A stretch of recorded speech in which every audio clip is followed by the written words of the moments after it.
સાબર આવાઝ ન્યૂઝમાં આપનું સ્વાગત છે। સાબરકાંઠા જિલ્લામાં હિંમતનગર નગરપાલિકા ખાતે સામાજિક ન્યાય અને અધિકારિતા શિક્ષણ વિભાગ તથા સાબરકાંઠા જિલ્લાના પ્રભારી મંત્રી ડોક્ટર પ્રદ્યુમન વાજાની ઉપસ્થિતિમાં 12 વર્ષ વિશ્વાસના વિકાસના જનકલ્યાણના અંતર્ગત ભવ્ય જનકલ્યાણ શિબિર યોજાઈ હતી।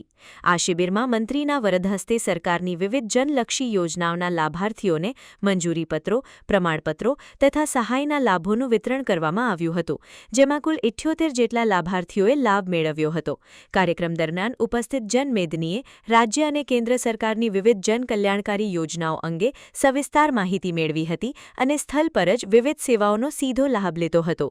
આ શિબિરમાં PMJAY યોજના, રાષ્ટ્રીય વૃદ્ધ પેન્શન યોજના, નિરાધાર વૃદ્ધ અને દિવ્યાંગો માટેની આર્થિક સહાય યોજના, ગંગા સ્વરૂપા આર્થિક સહાય યોજના તેમજ ઓળખપત્ર સંબંધિત સેવાઓ સહિત અન્ય તમામ કલ્યાણકારી યોજનાઓના લાભો તથા જરૂરી સેવાઓ નાગરિકોને પૂરી પાડવામાં આવી હતી।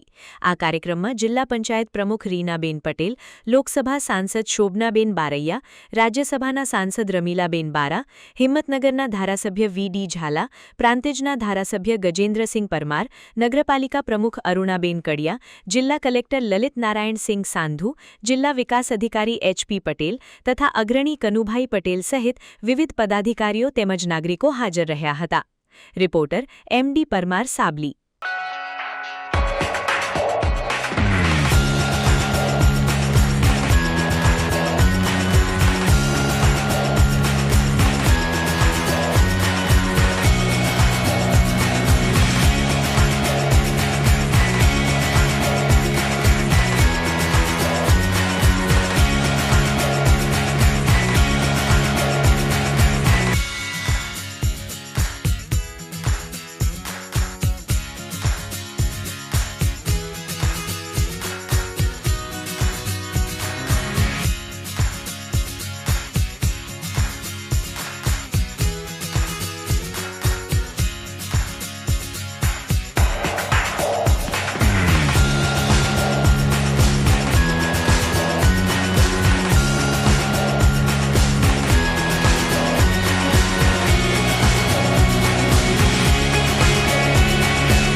આવા ન્યૂઝ જોવા માટે સાબર આવાઝ YouTube ચેનલને સબસ્ક્રાઇબ કરો અને લાઇક કરો, જેથી હવે પછીના દરેક સમાચાર સબસ્ક્રાઇબ કરેલા હશે તેઓને નવા સમાચારની માહિતી મળી જશે।